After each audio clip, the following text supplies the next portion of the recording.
I have a approximately 7 mm diameter rod of glass that has been scored and snapped on either end. So I'm going to use the micro lathe to demonstrate how to fire polish it. I could put it in directly, but what I like to do is wrap it with a little bit of graphite tape or lathe tape, which is a little thicker. That way the chuck teeth have something to bite into. So I'll put this in here and then start the video. Off camera, I mounted the glass rod into the lathe with the graphite wrapping and then proceeded to center it. And the reason I did it off camera is all you would see is the back of my hand. Now with this lathe design, what you've got here are neodymium magnets, and to minimize the amount of radiant heat that's going to be on the surface, we have this little inset, and I just take this, place it over, and it locks in magnetically. And it's never been an issue, but again, this is where you want to make sure you eliminate any potential problem as far as the amount of radiant heat. So I'm going to be heating right around here, and any radiant heat is going to go into this protector, which has aluminized, basically an aluminum tape on it, which will reflect the heat away.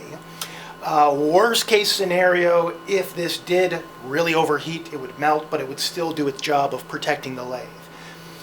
All the components of the lathe are made out of fire retardant polycarbonate. So that is going to be something that's very important as far as fire safety. Now you can see there's a little bit of a wobble still with the glass rod, so I can just take some graphite and use that to clean it up a little bit. And that's sufficient for what I'm doing right now. I've got a little beaker full of water. Grab some tweezers. So what I'm going to do is just fire polish this. To do that, we're going to heat it on the very edge and form what's known as a gather. So I'm using a hand torch. I don't need a tremendous amount of heat because this is a very small rod. Okay.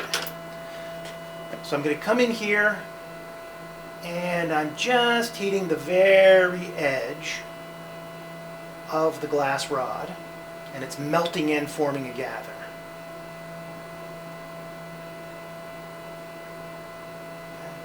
Give that a second or two. Okay. At this stage I have a gather. I could just stop. I don't need to do any more work. But when you score and snap glass, it's basically taking a jackhammer to the glass. You make lots of micro cracks which create defects, air bubbles that get trapped in the final product. So what I'm going to do, turn this up a little bit more, is I'm going to heat it up again, but this time with my tweezers I'm going to reach in and pull off some of that glass while it's molten. Notice I'm just heating the very, very end of this glass rod. So I get it to the point where it's molten. You can see like a little glowing smile rotating around. Those are imperfections in the glass. So come in, pinch it, pull, and then give it a little bit of heat. And there we go. And now I want this to have a nice profile, so I heat it up again. And there we go. In this case, I'm going to stop while I'm ahead. Now, if I wanted to do some further shaping on the glass, let's say I made a gather and it was too big, I can come underneath it with the graphite marver and clean it up a little bit. But this is, I would say, for a beginner, both in glass blowing and working with a lathe or similar equipment, this is a perfect exercise to practice over and over and over again, because you need to get comfortable with the hand torch in your hand lit, right? Because you can't just take it and start waving it around. You have to have very, very control, focus of what you're doing. And you've got your glass and it's rotating away, and focusing the heat where you need it, and then working out the timing to use the tweezers and pull it away. Honestly, I could have done it a little bit smoother. Like I said, so at this stage, I just need to let this cool down. I can take it out and then do the other side. So turn the lathe off and just let it cool down. But when you look at this, you'll see it's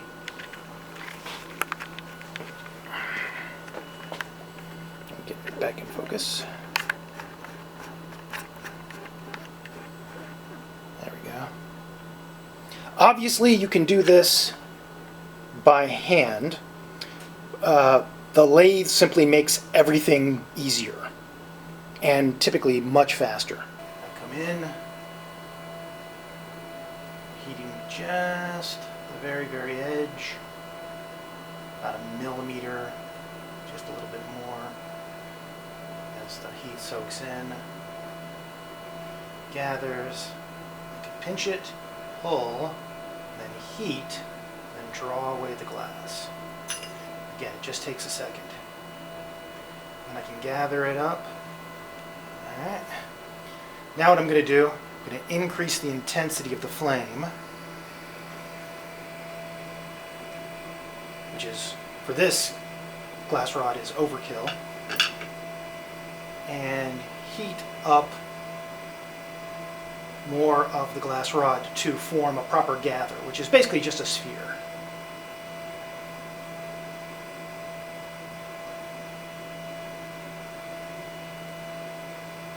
We'll see how this turns out. I'm also recording this on a thermal camera, and the purpose of that is twofold: to see how much heat is transferred down the length of the glass rod and how effective the heat shield is.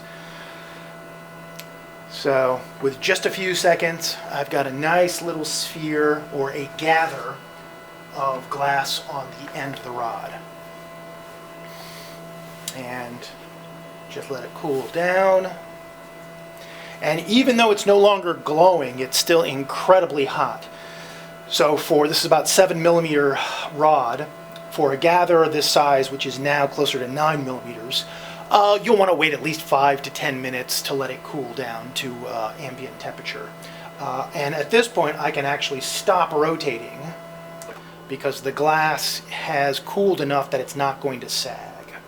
But again, these drills, fire polishing it, removing some of the glass using tweezers, and then forming a gather, these get you into the most fundamental techniques in scientific glass blowing, both with a lathe and by hand. So this is, again, where you would start as a beginner to learn how to work with this lathe and just do scientific glass blowing techniques in general.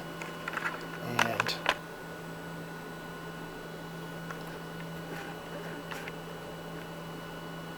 so you can see a very nice sphere.